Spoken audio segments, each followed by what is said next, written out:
It should show as recording. Andrew, where'd you go? Here. Would you take that stand right over the middle there?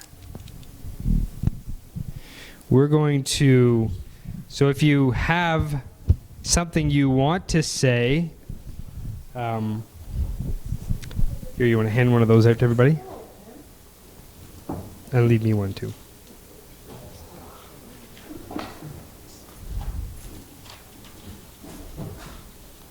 I don't need the pen.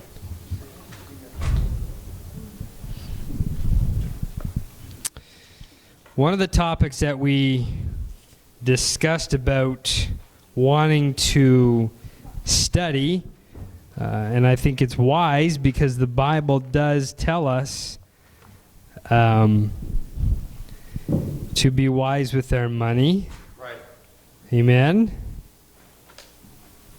And that is, and probably money is the most touchy subject you'll ever talk about with anybody. Money will probably be the most controversial, the most talked about, sought after topic is money. We all have a job. We all work. For what? Money. Money. What do you do with money? Spend it. You spend it. So it comes in one hand and goes out the other. So I have a little icebreaker. This is a series that I got from Brother Woodward. It's called Breaking Out of the Debt Trap. This is part 1. I doubt we will get through even this whole one tonight. But if there is any comments, I will ask that please do use the mic in the center, just so that those that are listening can hear, and they will have the opportunity to hear what you have to comment, because I believe that what you have to say is important. Nobody agreed with that. Amen. Thank you, Bernie. What you have to say is important. Icebreaker. Here you go. What is the most stupid purchase you have ever made? Anybody? George, holler it loud. Alcohol. Alcohol, he said. Well, that's the stupid purchase. Get you in trouble. What'd you say? Cigarettes. Cigarettes. Anybody else? The stupidest purchase you've ever made.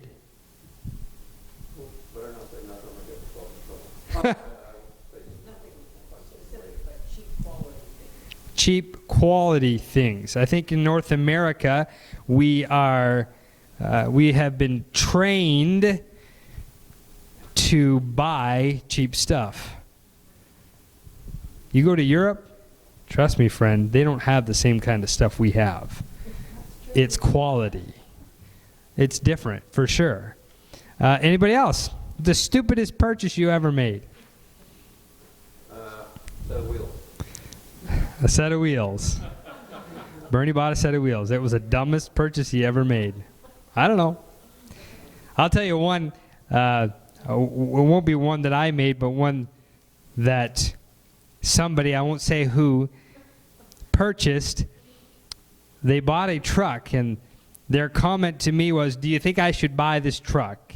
And I said, "No, you should not buy this truck. You will put more money into this truck than it's worth." Sure enough, they went and bought the truck. And sure enough, they went and put more money into that truck than it was worth. And when it was all said and done, they said, "I shouldn't have bought that truck."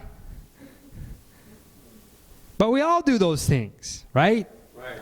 We all make stupid purchases. We all buy things with money that we really probably either don't need or it was just a dumb idea to begin with. The Bible, though, tells us it's a practical guidebook to understanding how to deal with money. It guides us through the reality of life. It has a lot to say about money. In fact, it says more about money when it comes to the things we face in our life than any other subject besides love. Jesus talked a lot about money. We have a we have a folder with there. How many didn't get a pen? Does everybody got a pen that needs one? We need to get one. Okay, good. We're going to get to that in a second. One of the reasons we have financial stress is that we live in a culture based on instant gratification. We live in I call it a microwave generation. Stick it in, get it out right away. I want it now. I have a little running joke that goes along with people that come into my shop, and they'll say, do you have debit or credit? And I say, sure, I have a machine. And I'll ring it in and I'll punch it in the machine, and they'll grab the machine and they'll be doing this, trying to tap their card on my machine. Well, I don't have tap on my machine. And I'll say, I'm sorry, ma'am or sir, I don't have tap. We work on character here. We're here to develop your patience. So we have the old method. And they all laugh and giggle and ha ha ha. But it's true. We live in an instant age. We live in an age where everything has to be now. I want it tomorrow. My new car, it better be made and I want it like now. And the problem with that kind of an idea is this. Like we have in North America, we cheapen out because we want it so fast. And then it doesn't last as long. Amen? Right. We live in a buy now, pay later culture. That sets us up for major problems. Right now in North America, consumer debt stands at nearly $2 trillion. I think that's higher now. That's not national debt. That's just what people like you and me owe. Imagine? Credit card debt. That's over 3 times Russia's gross national product. At the time that he wrote this, it was over 3 times Russia's national gross national product. Can you imagine if we actually paid our debts? Could we? The problem is most of society can't. They live on credit. So we're going to talk about what is God's way out of or breaking out of the debt trap. Why is it called a debt trap? Because when you get in debt, you lose your freedom. You lose your freedom. You end up serving the person you borrow from. You are indebted to that person. Proverbs chapter 22, verse 7, and there's a number of these that are not going to be King James Version. They'll be from a couple different ones just to help you understand what is being said. But it says, just as the rich rule the poor, so the borrower is servant to the lender. But when we talk about debt, which is usually gotten through credit, we never hear about the servant thing. You ever seen a credit card commercial? No. You ever gotten a credit card invitation in the mail? You ever got those? You don't even need a job to get one of those. We're going to instantly give you $10,000 credit just for signing up today. It's a bonus for you. And you don't even have a job. Really? Some of the statements that you might hear coming from some of these advertisements are, could there be a better way to achieve your financial freedom? This is from a credit card company. An ideal way for you to become a master of your finances. This is from a credit card company. What they're saying is opposite to what they're offering. The ideal way to give yourself the little extras you really deserve. Receive your new card and start enjoying life. You mean you didn't enjoy life before your credit card? You mean you can't enjoy life without a credit card? What about get what you want, when you want it, spoil yourself. You deserve it. Save with your credit card and win. How does that work? Save with your credit card and win. Let me tell you a little something. Maybe most of you don't know, but being in business, I know this. When you go to use your credit card at a grocery store, gas station, small business, big business, doesn't matter. When you go to use your credit card, if you've got one of those points cards, anybody got a points card? Do you realize that your points card I pay for as a business? The higher the points are, the more money I have to spend so that you can spend money in my store. So if I'm making $5 off of your purchase and you use a credit card and you put it on your credit and it's got like the big points, big air miles or GM points, I'm actually losing probably half of my profit if it was a $5 profit that I'm getting or more just because I have to pay your points. You know that? Save with your credit card and win. Who's winning? There's one thing, though, that you'll never see in these advertisements. One thing you'll never see. You'll never see chains. You'll never see the word debt. You'll never see the word debt. But that is what you're getting when you get a credit card.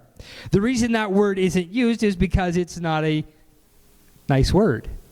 How many want a credit card if it says debt on it? No, you don't. You want credit, not debt, right?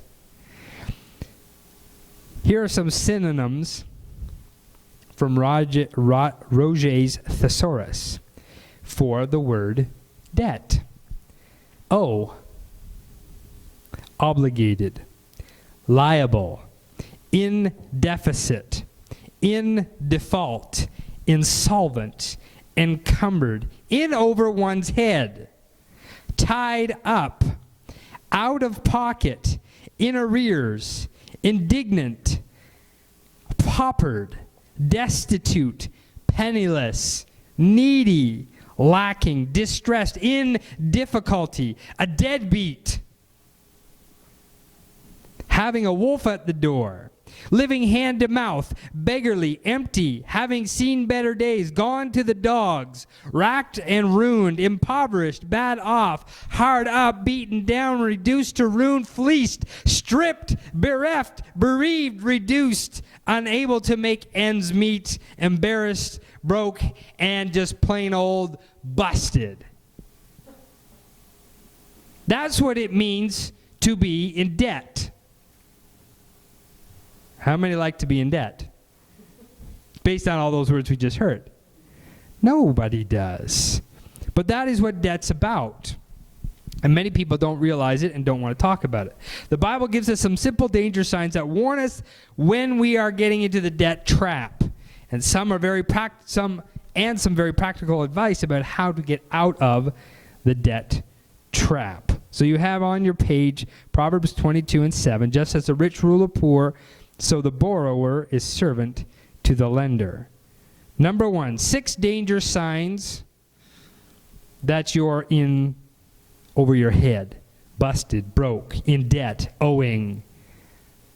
Here you go. Number 1, living on, what do you think it's going to be? Living on credit. Living on credit instead of paying cash. What is credit? Say it again, please. Money you don't have.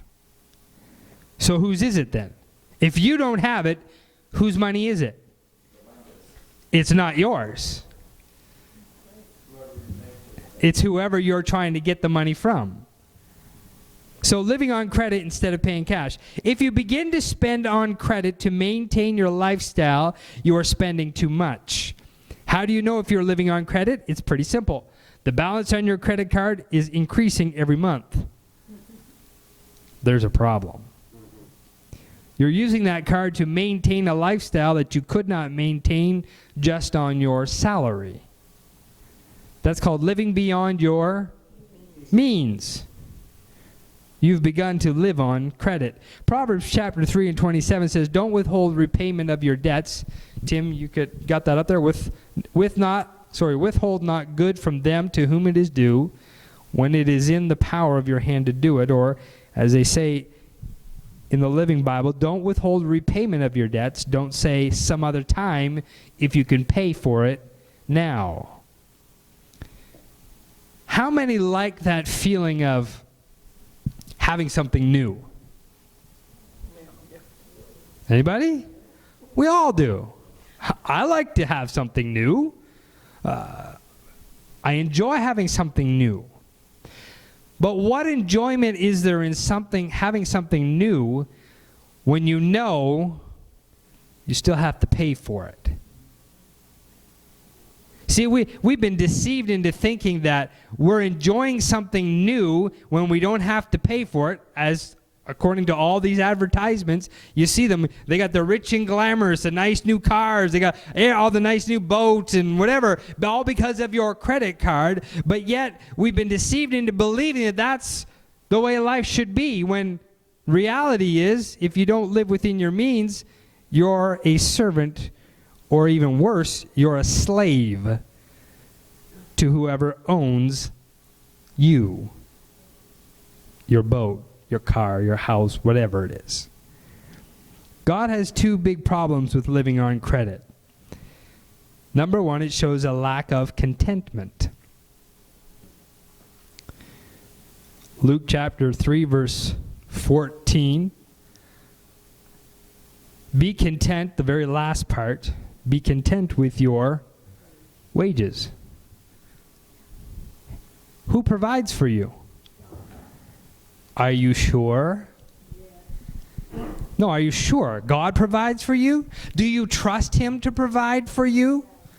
If you trust God to provide for you, then when He provides for you and you say it's not enough, I'm going to go and get a credit card so I can have more, what are you doing to God? What are you doing? You're complaining. You said it, Penny. You're complaining. Anybody remember a story about complaining from the Bible? Anybody? Really big one, folks. Come on now.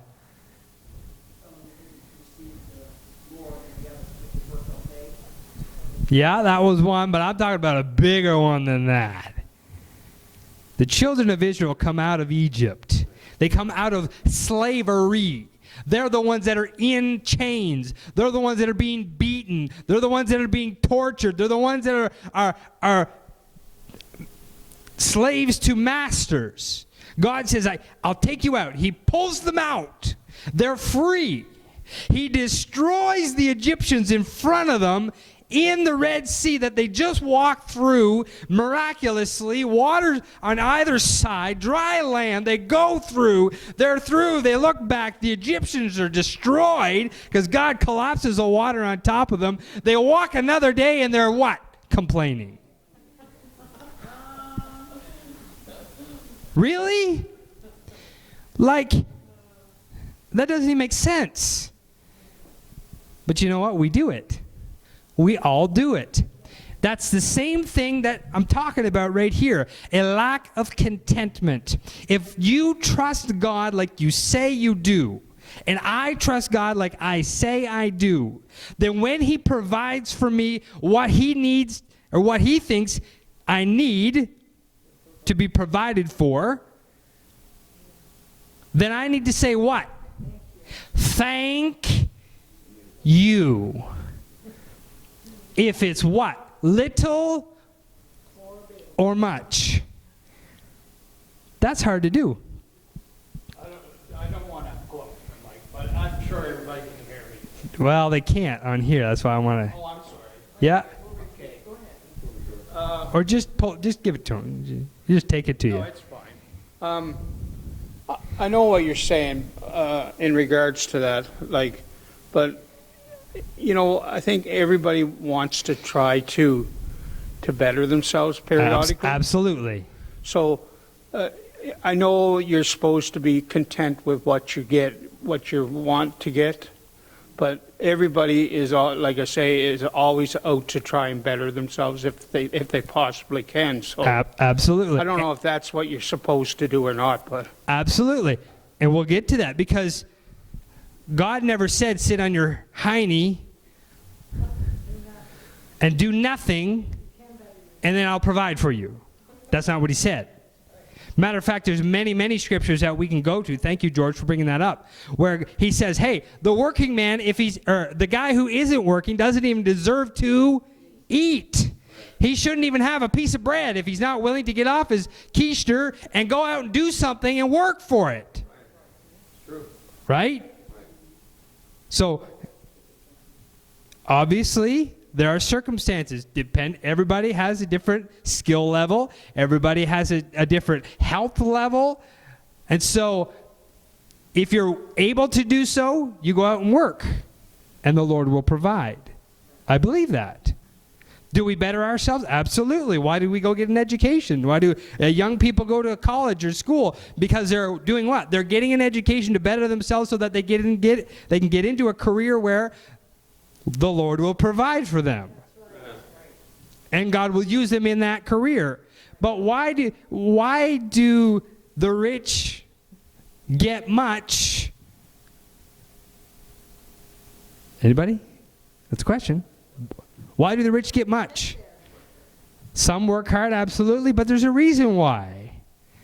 Money is supposed to be what? Spread out. We should be taking care of the widows and the orphans. We should be taking care of those who have need. Right? If we're to do it the way God has designed it. And so, let me get back to that lack of contentment. We need to be thankful. Be satisfied with the pay that you get. Number 2, in living on credit and paying cash, and the reason why God has a problem with living on credit. Number 2, it presumes on the future. Everything is going to work out. Proverbs 27 and verse 1 says, do not brag about tomorrow because you do not know what another day may bring. Do you have tomorrow promised to you? No. You don't. I don't. It doesn't matter what age you're at. Nobody has tomorrow promised to them. And so when you borrow money, which is what you're doing when you use credit, when you borrow money, you're assuming that you have tomorrow to pay it off. And do you? You don't know. You don't have tomorrow to pay it off because tomorrow never comes. Tomorrow is today when it gets here, and tomorrow never comes, right? But you're not promised tomorrow. Studies show that if you have a credit card, you'll spend 23% more in a store. It's a lot easier to buy unnecessary things when you have a card in your hand. It's fun to spend money. And you spend money that you don't have. That's even more fun. At least that's what you're told to think. It's fun to have credit. We tell our young, and a lot of advertisement is focused on young people. Hey, go out there and get a credit card. It's so much fun. You can spend. We were talking about it the other day, how young people get student loans. Oh, yeah, we can get a student loan. The government's going to give us money. You know what most of them spend it on? Themselves. They buy a new car. They go on vacation. And then when school comes, they don't have any money left. It happens all the time. Credit buying is he wrote this. He said, credit buying is a lot like getting drunk. The buzz happens immediately, but then the hangover comes the day after. No thanks. When you're looking at your paycheck and you see X amount of dollars and you realize that what you owe is 3 times, 10 times, 20 times that much, it doesn't feel so good, does it? You look at that paycheck and you say, well, I'm not making enough. I got to do something to make more. I got to have 3 jobs in order to make more of that because my debt is so high. I'm in over my head. I'm a servant. I'm a slave to whoever owns the credit. Number 2, delaying payments. So 6 danger signs. Number 2 is delaying payments or paying the minimum that is due. How to know if you're in trouble? If you are missing payments, if you're making late payments, or if you're just paying what they tell you, the minimum that you need to spend, you need to send us $35.56 so we can keep sending you another envelope that says you need to send us $35.60. And they'll do that for the next 45, 50, 60 years because that's how long you'll be in debt. Some of these credit cards are percentage is 28, 32%. You're buying interest. You're buying what you're buying because you think, oh, this is great. I need this thing, and I'm so happy I've got this. Oh, it's great. And by the time you're done paying it off, you've bought it 4 times. When had you just been a little patient or settled for something that was a little cheaper that you could afford, then you know what? When payday came, it wasn't all going into the boat or the motorcycle or, and I'm saying that from personal experience. My wife keeps me on the straight and narrow when it comes to money. I don't have a new bike. Why? Because I'm not paying for it if I'm going to get it. Because I can't afford it. It's on credit, and I'm not paying for it that way. Not in the near future. But what I do enjoy though is this. I've talked to a number of people during this downturn in the economy we've had in the last 3 years, and I have talked to more than one person, 2, 3, 4 people who know people and have talked to people who have had all the toys. And when everything went down, guess where all the toys went? Bye-bye. Because they couldn't afford it. They lost everything. They lost their boat, their RV, they lost everything. It's gone. It's gone. Because they were living on credit. Their paycheck didn't match what they had to put out. If you find yourself under tension constantly over money, if your checks frequently bounce because of insufficient funds, if you're having to dip into your reserves to pay bills, that's a red flag. If you say, what reserves? That's an even bigger red flag. It's called a debt trap. Romans chapter 13, verse 8, the very first part. Let no debt remain outstanding. Owe no man anything. Do you know how great it feels to know that you don't owe? Did it feel good to pay off your land? Yep, And the SUV? It feels really good because then you go, oh, and you look at your paycheck and you go, wow, that's mine. It's not something. Oh no. Not now. It is, because that is what you do with it. You spend it. But it is yours, though. Whereas when you put it on credit, every time you look at that paycheck, it's not yours. It doesn't belong to you. It belongs to somebody else.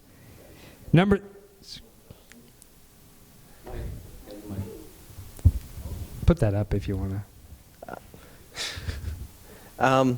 What about using a credit card to raise your credit rating? Like, you have the money to pay it off, but what about using it to raise your credit score? Do you want to answer that? Use the mic. This is something I've been learning a little bit lately, because some of you know I listen to Dave Ramsey. And I have a lot of respect for him financially, because he has a lot of wisdom in this area. He's a Christian man. But he says this is his question he'll give to you. And I'm not saying I haven't done that, so this is just something I'm learning, and I'm telling you what he would say. And he would say, what do you need a credit score for? If you have no intentions of being in debt all of your life, and you plan to pay cash for things, what do you need to worry about what man thinks about your credit score? And he says you can get it down so that it's 0 and you pay cash for everything. So then what does it matter what people think about your credit score? People raise their credit score for one reason, because they plan to go into debt.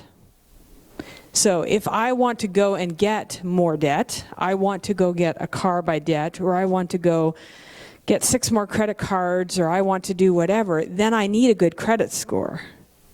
But if my goal is to live debt-free, then that is not going to matter. I have a question also. Yeah, go ahead. Cole had 60, here. Oh, you need my cue. I know a young guy who had $60,000 for a down payment on a house and could not get that, couldn't without his father co-signing for him, even though he had 3 times the amount for the down payment. But yet Jeremiah had built up, was taught the same thing, pay it off every month. Who Jeremiah didn't have $60,000 in the bank could build it up. And again, I'll go back to this. That is how the standard banks operate. But there are credit companies out there that will give you a mortgage without that credit score. All kinds of them. They exist. They're out there. They go about it through a different method. And I have mine through a bank. So there's a different way that you can go. By the 4th or 5th or 6th? Because there are ways to do it. There are different companies. You'd have to do the research that will go and do what they do, a manual underwriting or whatever, where they actually look into your income. They make sure that you've got the payment, you've got the money coming in, how long you've worked your job, and they will do that. The standard banks won't. That is not even a question. But there are other ways to do it. So it's a matter of whether you want it or you want the easy route. And that's the problem with our society. We have programmed ourselves to live with the mentality that we should be always in debt. That's how we think.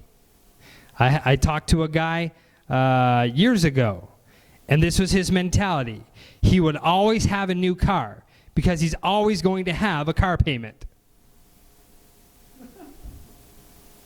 That's a stupid thought. You may as well just throw your money away. Burn it. I'm always going to have a car payment, so I may as well have the latest and greatest, because I'm always going to have a car payment. As long as I live, I'm going to have a car payment, so I may as well have what I want. That's a stupid statement, because you could have a car, pay it off, and live and spend your other money on something else that you can enjoy and never be in debt. Hopefully save up enough to buy a new car. Well, and the thing is, you don't even have to buy a new car. No, You buy a car. A new car, you're wasting your money. That's 15% of your car as soon as you buy it on the lot. As soon as you drive it off, you could take it back the next day and say, hey, I don't want this car. You cannot get your money back. It's gone. It's done. 15%. Bye-bye. Does that make sense? It doesn't make sense. She said it. We've done it. I won't do it again. Doesn't make any sense. Number 3. Anybody else want to comment on that? My mother-in-law hasn't said a thing yet.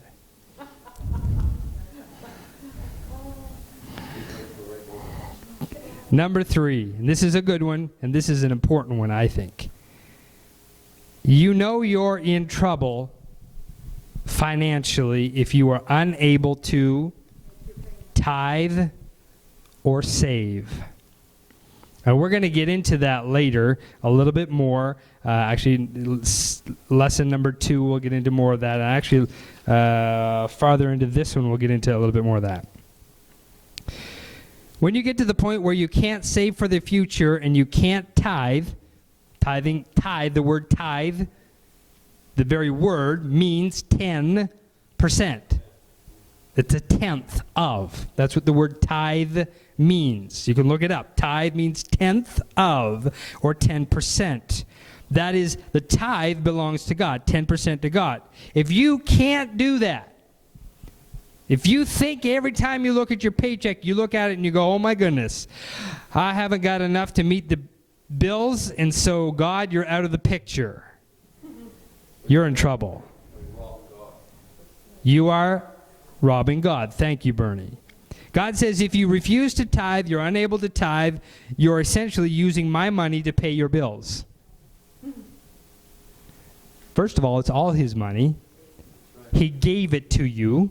If you say he didn't give it to you, friend, how did you manage to acquire it? With what muscles? With what air? With what blood? With what did you manage to acquire what it is that you think you earned yourself? You only breathe because God gives you the breath of life. You only live because he gives you the spirit of life. And so if he allows you to have something, it's because he's allowed you to have it.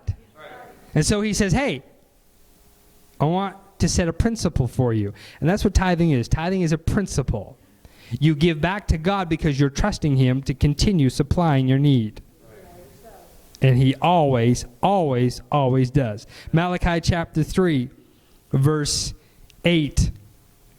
Will a man rob God? Yet you have robbed me. But you say, wherein have we robbed you? In tithes and offerings. Proverbs chapter 21, verse 20 says, the wise man saves for the future, but the foolish man spends whatever he gets. We're going to talk more about saving later, but this is just one of the danger signs. If you find yourself and you can't tithe or you can't save any money, then you know you're in financial trouble. There's something wrong. You're not living the way you should be living, the way God wants you to live. God wants you to be blessed. He wants you to have abundance. But when you don't use your finances properly, guess what? Who wastes it? Not God. You do.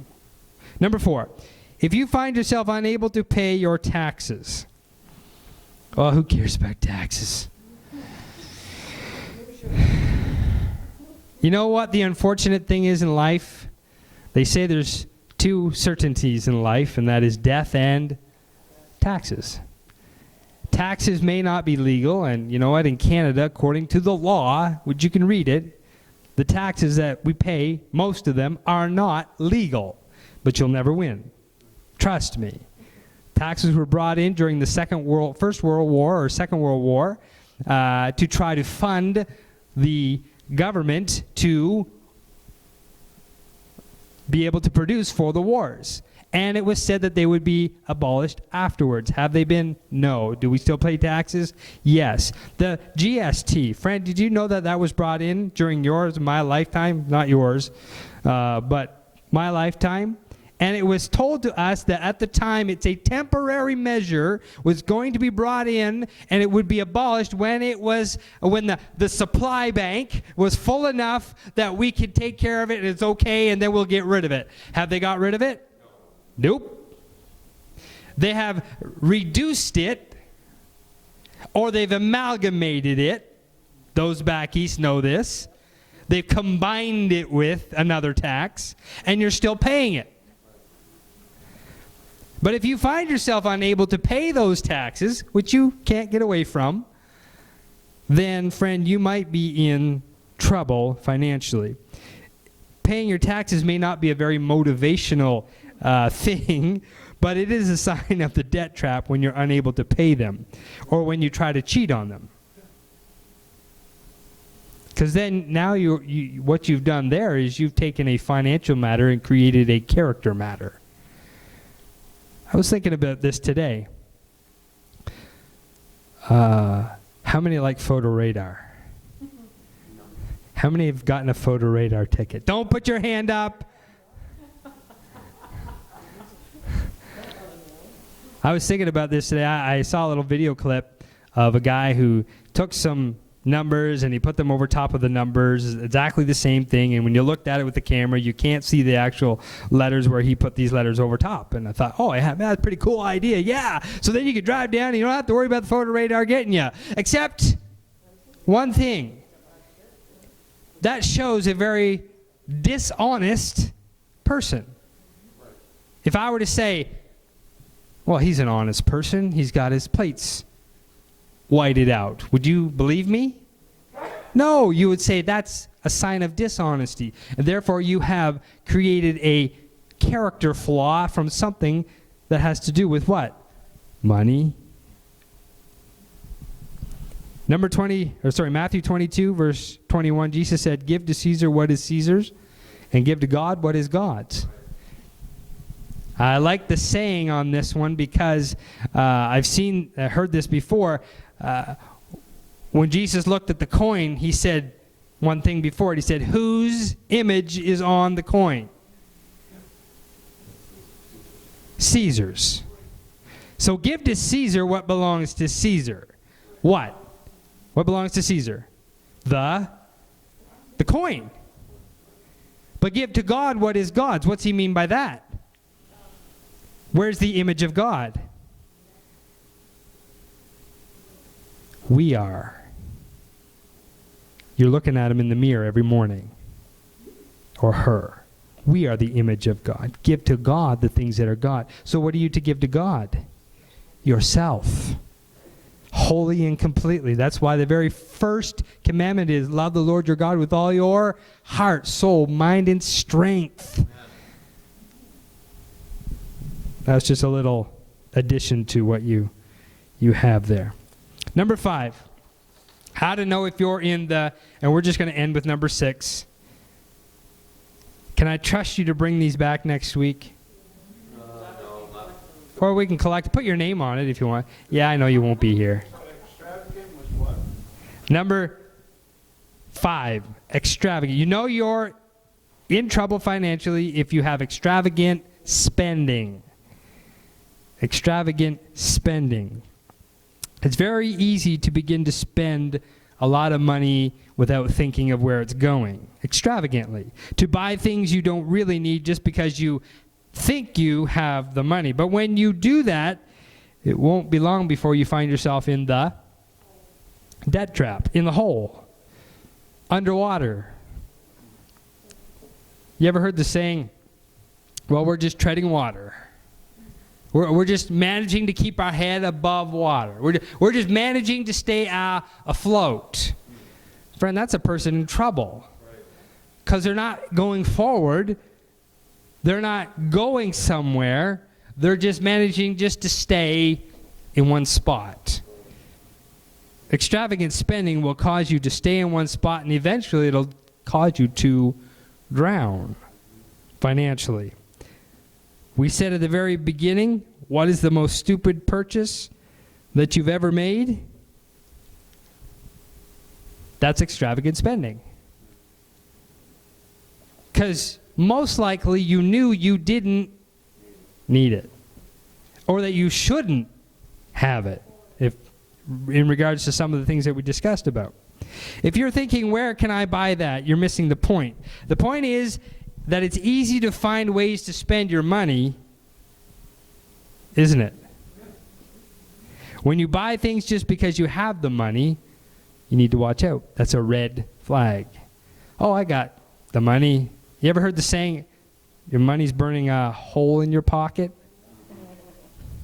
Ever heard that saying? It's an old saying. Have you heard that one, Haley?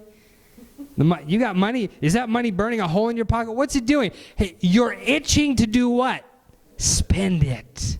I want to spend it. We spend money we don't have to buy things we don't need to impress people we don't even like or we don't even know. How many neighbors like your car? Or how many neighbors are you trying to impress with what you drive? Or how your house looks? And you keep spending money and spending money and spending money. you can go down, and I've talked to a number of people who have told me this. I haven't seen it myself, but there are places in the States where you can be driving along, and there'll be literally a tin shack where somebody lives, and sitting in the driveway will be a Cadillac. Really? Or some fancy car. Because they want somebody to think as they're driving down the road, that guy's got it made. He's got money. Proverbs chapter 21, verse 17. He that loveth pleasure shall be a poor man, and he that loveth wine and oil shall not be rich.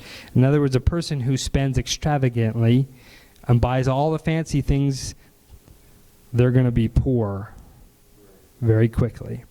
A man who loves pleasure becomes poor. Wine and luxury are not the way to riches. Number 6, last one. How to know if you're in trouble financially. Looking for get-rich-quick ideas. Anybody tell me what one of those might be? What's a get-rich-quick idea? The lottery. The lottery. It's up to $21 million. Did you know that the lottery's at $42 million and there's only 2 tickets out there? $42 million. Man, I could get it. The chances are, I got to get my lottery ticket. Hey, you never know. You got to make sure you play the lottery because you might get rich quick. Do you know that most of the people who win the lottery blow it all? And they're as poor as they were when it's all done, or worse. That's true. You can look that up. Most of them spend it and are poor, or as poor as they were, or worse, when it's all done. If you're not in debt already, then most likely this is one area that'll get you in debt. You know why? Because it becomes an addiction. You get 1 ticket. But if you get 2, your chances are doubled. If you get 3, you got 3 chances. 4, 5, 6. When do you stop? Where does the line stop that you say, okay, that's enough's enough? Casinos are a get-rich-quick idea. Who's making the money in a casino? The guy who owns it. Count on it. Most of the money that goes into the casino stays. The amount of money that goes out of a casino is a drop in the bucket compared to what they keep. That's the truth. Or they wouldn't be in business. If you're already in debt, you are ripe for a rip-off that will dig you in deeper if you look for a get-rich-quick idea. Proverbs chapter 21, verse 5 says, good planning and hard work lead to prosperity, but hasty shortcuts lead to poverty. There's one thing that can be said about working hard for your money. When it's all said and done, and you sit down on your rocking chair and you realize that everything around you, you owe nobody for, it's yours. That's a really nice feeling. I like the feeling that, you know what? I don't owe anybody for my boat. It's mine. If I want to sell it tomorrow, guess where the money goes? Straight into my pocket. If I sell my bike tomorrow, guess where the money goes? Straight into my pocket. I don't owe anybody for it. It's mine. Cash, friend, right here. And I can do with it whatever I want to do. I like that feeling. I like a new bike too. But I look at it and I go, nah, it's not worth it. One day I'll get something, but I certainly wouldn't buy a new one. When you get into debt, it's easy to begin living in a fantasy world. Somehow this is all going to get taken care of immediately, someday. But the truth is, it's going to take you just about as long to get out as it takes you to get in, and probably will take you a whole lot longer. I can spend $40,000 in about half an hour. I could spend $80,000 in about half an hour. Easy. That new Corvette, thank you very much. Thank you very much. I could go out and buy one of those tomorrow and be in debt for it. But you know what? Every time I drive it, I might be impressing somebody else, but friend, I'm not impressing this guy. And I know where my money's going. Somebody else's pocket. There are a lot of people, especially guys, who are waiting for this big deal to come through. And most of them have been in debt for a decade waiting for the big deal to come through.